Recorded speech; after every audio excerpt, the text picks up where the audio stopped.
আসতে গেলেই জল কাদায় চরম দুর্ভোগে পড়তে হয় ছোট্ট পড়ুয়াদের। ছোটখাটো দুর্ঘটনা ঘটে। দীর্ঘদিন ধরে এ ধরনের সমস্যা থাকলেও কোনো সমাধান হয় না। ফলে এই নিয়ে পড়ুয়াদের তো বটেই, অভিভাবক সহ গ্রামবাসীদের খুব তুঙ্গে। এমনকি বর্ষাকালে ছেলে মেয়েদের স্কুলে পাঠাতে ভয় পান বলে দাবি অভিভাবকদের।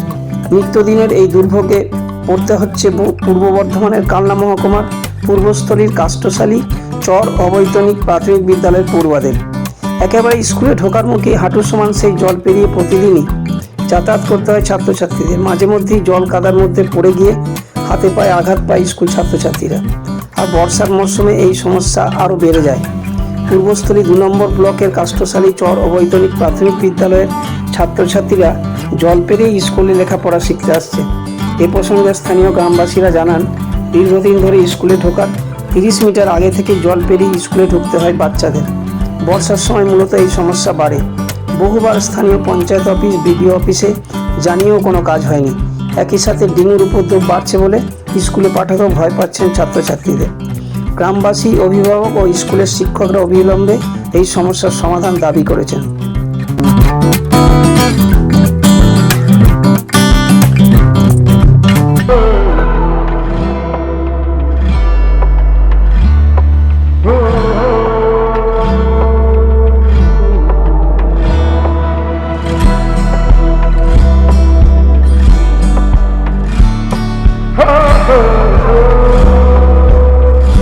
জলটা জমেছে বলে স্কুলে আসতে অসুবিধা হয়। স্কুলে আসলে সবাই পড়ে যায় অনেকজনা।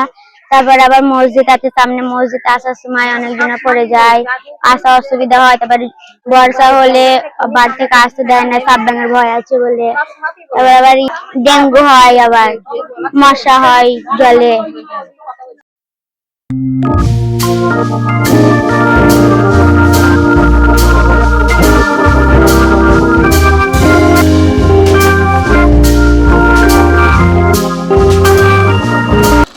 কাষ্ঠশালী চর প্রাথমিক বিদ্যালয়ের প্রধান শিক্ষক। এই দীর্ঘদিন ধরে যে রাস্তাটা স্কুলের একমাত্র রাস্তায় অল্প জল হলেই 1 হাঁটু জল জমে যায়।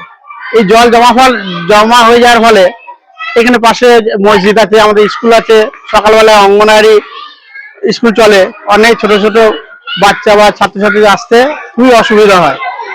এবার অনেকে স্কুলে আসতে চায় না। আমরা বাড়িতে গিয়ে গার্জেনদের বুঝিয়ে তবে ছেলে মেয়েদের স্কুলে নিয়ে আসে। প্রশাসনকে আমরা জানিয়েছি যাতে রাস্তাটা হয় বা ভালো হয়, রাস্তা যাতে জল জমে না থাকে সেই ব্যবস্থা যদি করে দেয় বিভিন্ন প্রশাসন বলে, তাইলে ভালো হবে।